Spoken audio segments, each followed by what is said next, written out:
John Lipsky has the floor. Thank you. Thank you very much, Jean-Claude. It's a pleasure to participate in this workshop again. I have, there they are, some slides, some simple slides, but I thought that perhaps I could give some illustration of a topic that has been recurring in these sessions, and that is the interaction between productivity growth and prospects for improvement through technology or other aspects. And of course, one of the factors that has been referenced repeatedly is the relatively good performance of the U.S. economy in terms of growth of total factor productivity. And here we see a simple graph showing total factor productivity increases from 1950 to 2023. This is cumulative, of course. But the important thing is, if you can see, the last little bit shows positive performance post-COVID. So the response to the dramatic changes or the dramatic shutdown in the economy, the spiking of unemployment rates, has been reversed and produced a new acceleration in productivity gains, which was not expected and differentiates the U.S. from all other major advanced economies. What lies behind this? Well, part of it is straightforward. Here we see the increase in capital spending by non-financial corporations. Again, cumulative, this is from, again, 1950. But obviously, the impressive part is the acceleration in capital spending by non-financial corporations post-COVID, the last bit. You can see that quite clearly. And what is causing that, or what lies behind that? Here you can see on the next graph, this is for a shorter time period, which just runs from the global financial crisis, and then, which is the gray area on the left, and then COVID, the very short COVID recession. This is business investment in, let's call it tech, in high tech. Technically, it's fixed private investment in intellectual property products, research and development, business manufacturing, semiconductors, and other assorted things. This you can find in the very excellent and easy-to-use St. Louis Federal Reserve Bank's so-called FRED database, which I've shown here. So once again, what you can see very clearly is one of the important aspects of this acceleration in capital spending has been in tech. But there's another aspect that is extremely notable, and I think quite unexpected and quite differentiating, and this is the growth in new business formation in the U.S.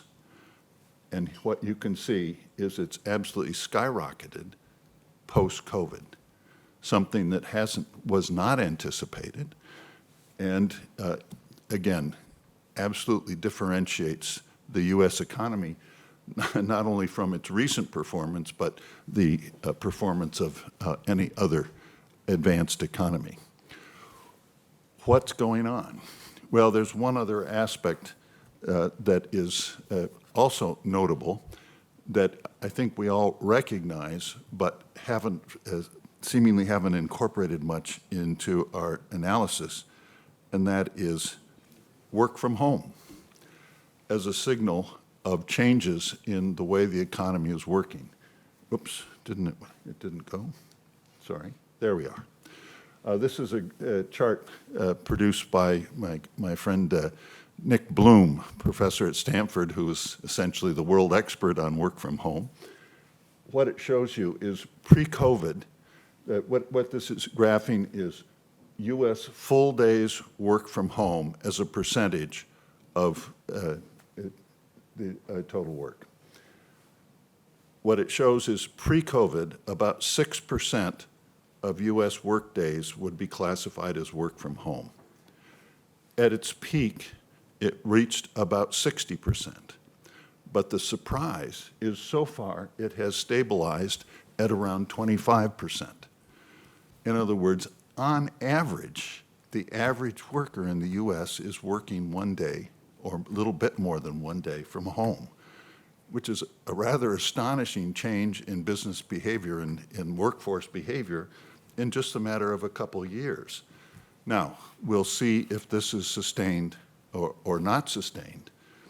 But if you, here's another chart produced by Nick that shows the new patent applications related to technology producing work from, that is designed to support work from home. And you can see it also is accelerating, suggesting that plans are afoot to make this rather permanent.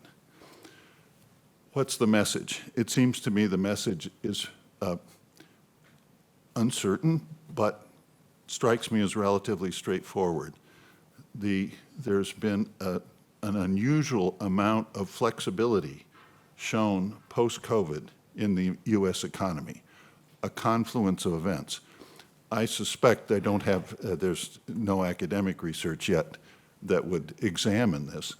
My suspicion has been that especially in Europe, dealing with the COVID shutdowns, there was support given to companies to maintain linkage with their workers, with the idea, well-intentioned idea, and certainly justifiable idea, that workers should feel like they had retained their connection with their workplace to give them confidence that when COVID receded and the economy started up, they would have their previous employment. That didn't exist in the U.S. to anywhere near the same degree. And in fact, what it seems to have been associated with was an opportunity to re-scramble in many ways and take advantage of new technologies to change workforce behavior. Whether this is sustained or not, we shall have to see. But the indications are that it is, and that one has to presume that this jump in new business formation was associated with the recognition that new technologies allowed new businesses to produce better performance, and that the labor force flexibility was there to support those kind of changes. Last slide from Nick to show you some of the important behavioral changes that have been associated with this. Here we see use of golf courses. The blue shows you the 7 days of the week. Previously, there was a big peak on Saturday and Sunday, and now there has been a boom in golf, and it's evened out basically all 7 days of the week. Exactly, a kind of work from home. It's real business, you know? Yes, exactly, exactly. Thank you very much. Thank you very much indeed. I still have to understand how you could increase massively productivity per hour worked with the golf passion of your workers, but that's another story. So thank you very, very much indeed. It was fascinating.